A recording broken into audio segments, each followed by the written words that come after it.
Emma, breakfast is ready. Margaret Wilson looked up at the staircase as she placed warm English muffins on the kitchen counter. She could hear her 8-year-old daughter's footsteps coming down from the second floor. The morning sun streamed through the windows, casting a soft light in the kitchen. Coming. Emma's reply was followed by the sound of small feet hurrying down the stairs. Margaret couldn't help but smile. It had been 2 years since she lost her husband, James. Though the days of raising Emma alone hadn't been easy, her daughter's presence had been her emotional anchor. "Mom, are you working at the hospital today?" Emma sat up straight in her chair and reached for the cranberry juice. Her straight black hair gleamed in the morning light. She gazed at Margaret with large eyes that resembled her father's. "Yes, night shift. Grandma will pick you up." The moment those words left her lips, Margaret felt a twinge of hesitation. Her mother-in-law, Betty Harrison, appeared kind and caring on the surface. However, sometimes Margaret sensed something unsettling behind that smile. This feeling had grown stronger since James's death. Margaret unconsciously glanced at the family photograph on the kitchen shelf. It captured the three of them smiling at the end of summer 2 years ago. Emma laughing in James's arms. Margaret herself smiling happily beside them. Everything changed less than a week after that day. The sudden illness. The emergency hospital admission. And death 3 days later. The doctors had diagnosed it as unexplained acute heart failure, but something didn't sit right with Margaret, who had 10 years of experience as a nurse. However, faced with her grief-stricken mother-in-law, she couldn't voice her doubts. "Mom, are you looking at the photo?" Emma's voice brought Margaret back to reality, and she hurriedly checked the clock. "Oh my, look at the time. We need to hurry." Just as they were heading to the door, the phone rang. The display showed Betty. Margaret frowned at the earlier-than-usual call. "Hello, Betty." "Margaret," came the syrupy voice. "I'm feeling under the weather. I think I'll be bedridden today. Are you all right? Should I call a doctor?" "No, it's not that serious. But, could you perhaps come check on me with Emma?" There was an urgency in her voice that Margaret had never heard before. And simultaneously, something else, another emotion she couldn't quite place. Margaret found herself momentarily speechless. "I want to see my granddaughter," Betty continued. "It's been a while since I last saw her." Outside, the cold spring wind rustled through the street trees. Margaret looked at Emma, who had already put on her shoes and was ready to leave. "All right. I'll come by after dropping Emma off at school." "Thank you, Margaret," Betty's voice brightened. "You're such a good daughter-in-law." Those words lingered in Margaret's ears even after hanging up. Looking at her reflection in the hallway mirror, she felt an unsettling sense that something was about to change. In the car, Margaret noticed her hands gripping the steering wheel tightly. In the passenger seat, Emma silently stared out the window. Her usually energetic daughter was oddly quiet today. "Emma, are you okay?" "Yes." Her response lacked energy. As they drove through the quiet suburban streets of Cambridge, the sky grew increasingly grey. Soon, Betty's old Victorian mansion came into view. The imposing structure with its white walls and green trim stood out even in this prestigious neighborhood. The gate was half open. The well-maintained garden trees cast eerie shadows as they swayed in the wind. Margaret parked the car and turned off the engine. At that moment, Emma shivered slightly. "Are you cold?" "No. Something just feels strange." Margaret hesitated at her daughter's words but didn't pursue it further. They stood before the heavy front door. After knocking, they heard an immediate response. "It's open, come in." A hoarse voice came from within. When Margaret opened the door, she was hit by the smell of old furniture and a faint chemical odor. The house, usually kept immaculately clean, felt oddly oppressive today. "I'm upstairs." Guided by Betty's voice, Margaret and Emma climbed the stairs. Emma's small hand gripped Margaret's tightly. Each step made the old wood creak beneath them. The bedroom door was slightly ajar. Betty lay in bed, her face paler than usual. Yet her eyes had a strange gleam. "Margaret, Emma, thank you for coming." Betty slowly sat up. Her silk pajamas caught the dim light. Several medicine bottles were lined up on the bedside table. "How are you feeling?" Margaret observed her mother-in-law with a nurse's professional eye. "I have a slight fever." "But I'm so happy you both came," Betty smiled. There was something different about her expression today.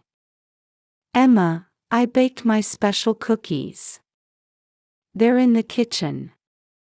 Emma looked up at her mother. Margaret gave a small nod and gently pushed her daughter's back. "It's okay. Go ahead."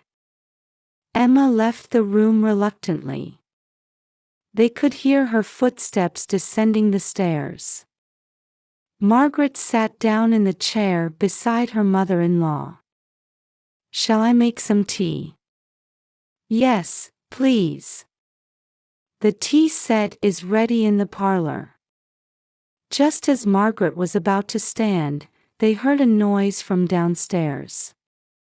"Emma? Are you all right?" There was no response. Margaret hesitated for a moment, then gave her mother-in-law a slight bow before leaving the room. As she descended the stairs, she felt a chill run down her spine. The parlor was located in a secluded area on the first floor. The tea set was indeed prepared there. But Emma was nowhere to be seen. No sounds came from the kitchen. "Emma?" Feeling increasingly anxious, Margaret headed to the kitchen. There she found Emma standing frozen in a corner. "What's wrong?" Emma turned around. Her face was pale, and her whole body was trembling slightly. "Mom." Her daughter's voice was barely a whisper. Emma ran to her mother and gripped her hand tightly. "Mom, we need to get out of here right now." Margaret felt the blood drain from her face. Just then, they heard a sound from the stairs. Turning around, they saw Betty standing at the top. Still in her pajamas, she was watching them with a slow smile. "Oh, Emma. Did you enjoy the cookies?" Her voice was as gentle as ever. But Emma's trembling grew stronger. Margaret felt her daughter's small body press against her arm. "Betty, I think we should leave for today. Emma's not feeling well either." "Oh?" Betty's voice sharpened for just a moment. "But the tea is ready. Just for a little while." "I'm sorry." Margaret tried to keep her voice natural while squeezing Emma's hand. "We'll visit another time." They headed for the front door. Margaret could feel Betty's gaze on her back as she tried not to appear rushed. Yet when she grabbed the doorknob, her hand was trembling slightly. "Drive safely." Margaret nodded without turning back at Betty's voice.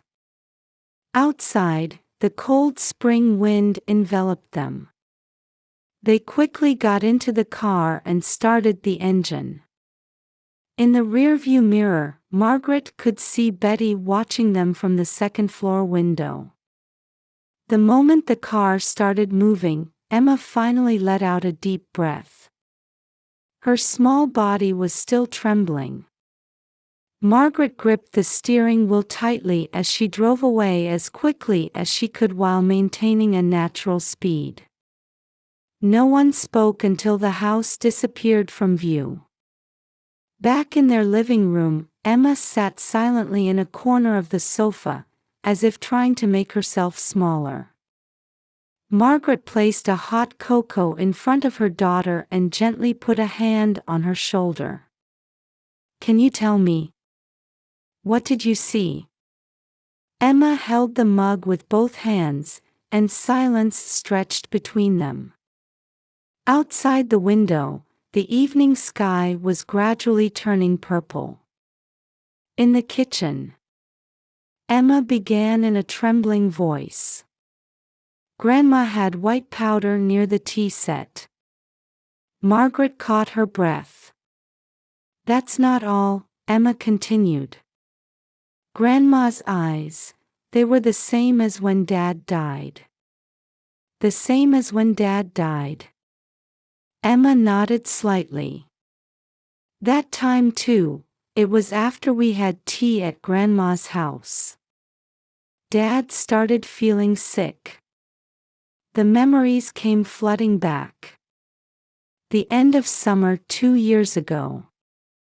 James's sudden illness. 3 days in the hospital. And the unexpected death. At the time, she had been too overwhelmed with grief to carefully consider the circumstances. Margaret stood up and went to her study. From the drawer where she kept her nursing records, she pulled out a copy of James's medical records.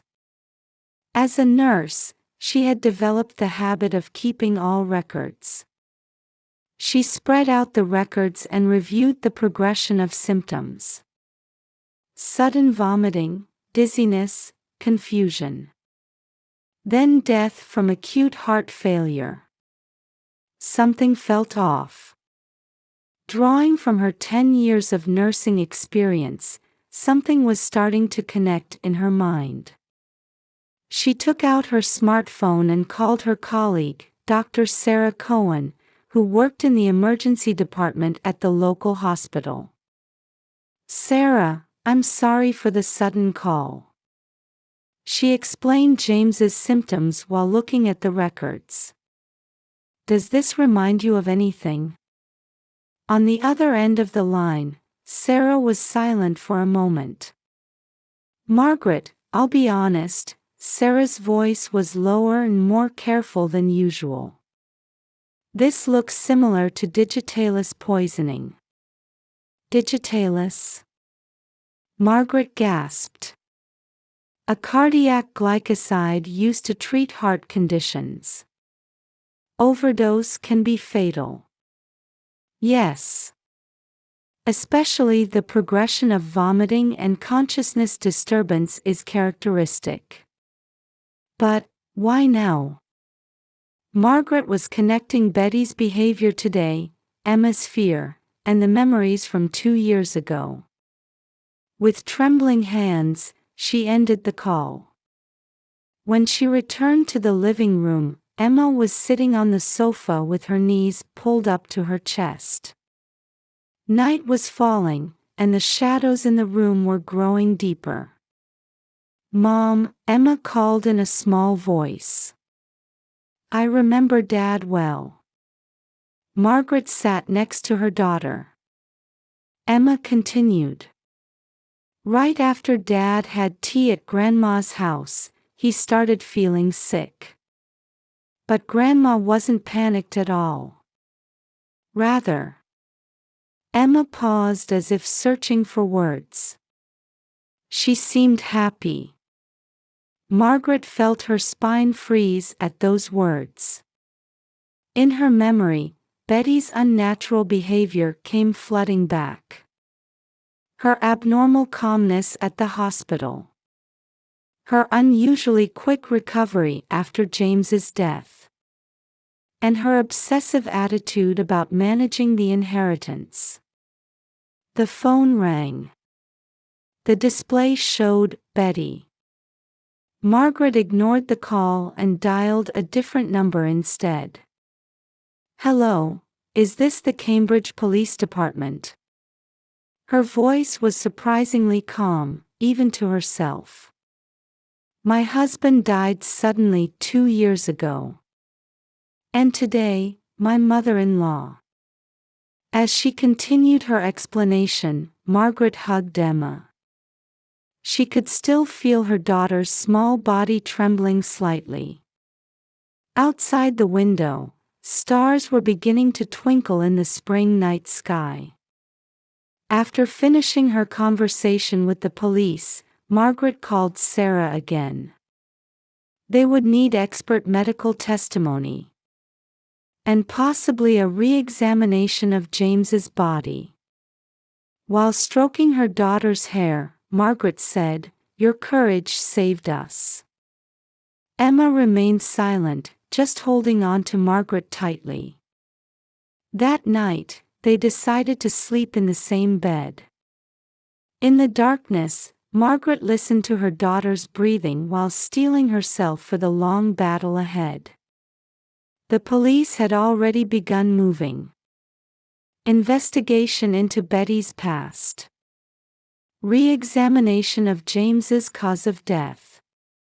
And above all, ensuring Emma's safety.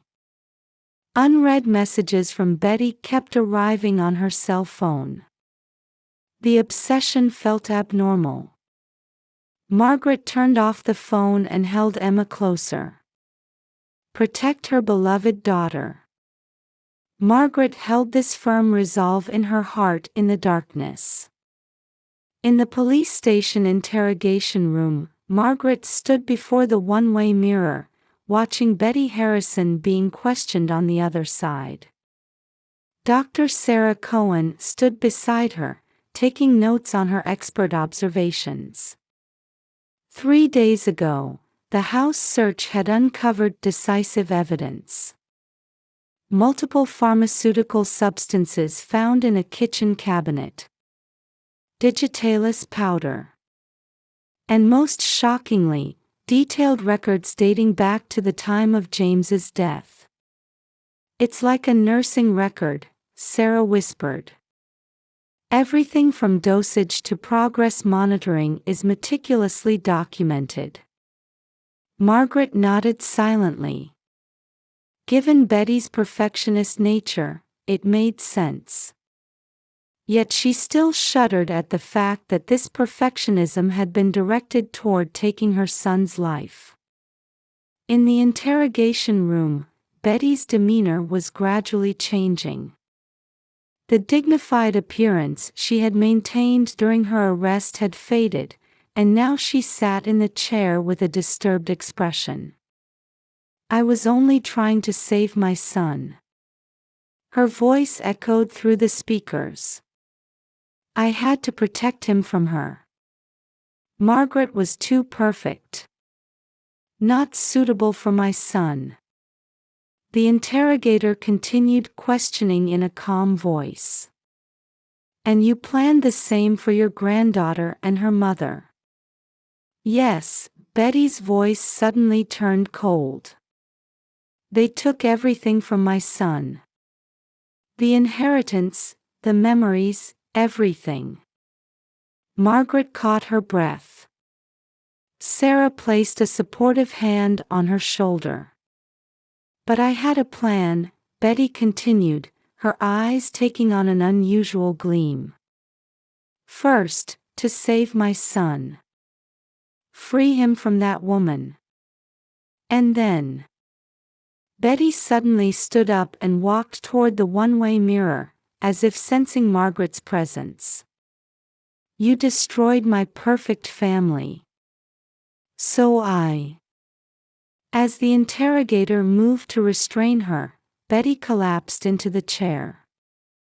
Then, an unexpected confession began.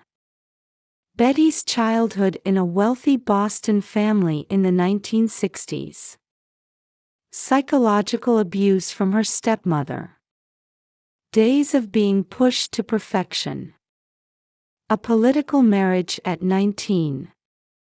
And the birth of her only son, her sole salvation.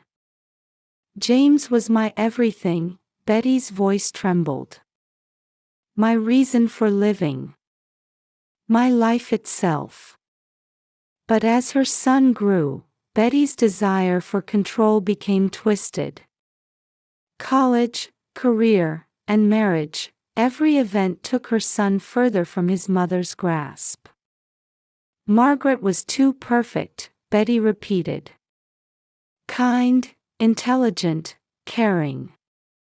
But I couldn't stand it. My son wasn't worthy of such a perfect woman. She would change my son. Sarah whispered, shows characteristics of grandiose personality disorder. Betty's confession continued.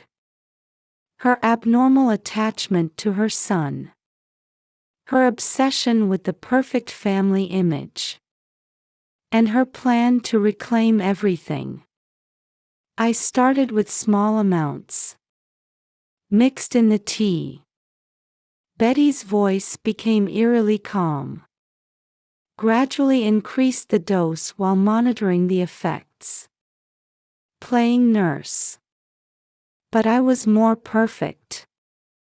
There was a moment when the air in the interrogation room seemed to freeze. And the plan worked. But. Betty suddenly broke down crying. My son died. But that too was destiny. We'll be together forever. Margaret closed her eyes. Memories raced through her mind like a film reel. Meeting James. Betty's subtle expression at the wedding.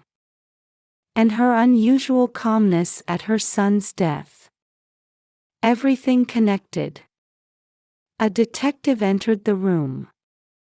This is sufficient. Charges will be murder and attempted murder. Life imprisonment is inevitable. Margaret nodded silently. Outside the window, the rain had stopped, and sunlight was beginning to break through. Motherhood sometimes breeds madness, Sarah said quietly. No, Margaret answered. That wasn't motherhood. It was obsession. In the interrogation room, Betty sat with her head bowed deeply. Her life's pursuit of perfection was ironically reaching its most twisted conclusion. Looking back, Emma was sleeping on a sofa in the police station. Margaret sat beside her daughter and held her small hand. Now, she strongly felt that this pure bond between mother and daughter was the true form of family. 1 year later, Margaret and Emma had finished moving into their new house. In a quiet residential area of Medford, slightly removed from Cambridge's bustle. A maple tree beginning to show its autumn colors stood in the garden, and mornings brought the awakening songs of small birds. "Mom, can I hang this photo in my new room?" Emma pulled a photograph from a cardboard box. It was from 3 years ago, a summer trip to Cape Cod. The three of them on the beach, Emma laughing innocently while her parents smiled together beside her. Of course, Margaret gently stroked her daughter's hair. "I'm sure Dad would be happy to see our new home." Emma was now 9 years old. Over the past year, she had developed both the delicacy and strength of a young girl. She maintained excellent grades at school and made several new friends. Most importantly, she had begun to heal from those events, little by little. The school transfer was definitely the right choice. Dr. Sarah Cohen said, drinking coffee in a deck chair during a weekend visit. Emma's expression is completely different. Indeed, after Betty was sentenced to life imprisonment, her daughter's expression gradually regained its brightness. In the new environment, she was able to slowly distance herself from the heavy memories. The counselor praised Emma's resilience, Margaret answered, watching her daughter playing in the distance. "Children truly have remarkable strength." The clear autumn blue spread across the sky, and a pleasant breeze stirred the garden trees. "What about the letters from Betty?" Sarah asked quietly. "Yes, they still come every month," Margaret answered with a sigh. "But I've decided not to reply anymore." The letters from prison were initially filled with intense resentment. However, as time passed, their tone changed. Through regular sessions with a psychiatrist, Betty seemed to slowly begin understanding the gravity of her actions. In her most recent letter, she had written, "In my excessive love for my son, I twisted love itself. In pursuing perfection, I destroyed what was most precious. I know I cannot be forgiven. I only pray that you and Emma find true happiness." "Perhaps it's the beginning of her own form of atonement," Sarah said. Margaret nodded silently. Hatred and anger no longer dominated her heart. They had transformed into something deeper, beyond feelings of revenge or punishment. "Hey, Mom," Emma came running from the garden. "Let's visit Dad's grave tomorrow." Their monthly visit to James's grave had become not a place to recall painful memories, but a place to confirm their bond with a cherished loved one. "Yes, let's bring pictures of our new house." Emma nodded happily. "I have so many things to tell Dad. About my new school, my friends." As evening approached, long shadows began stretching across the garden. After Sarah left, Margaret gazed at the view from the kitchen window while preparing dinner.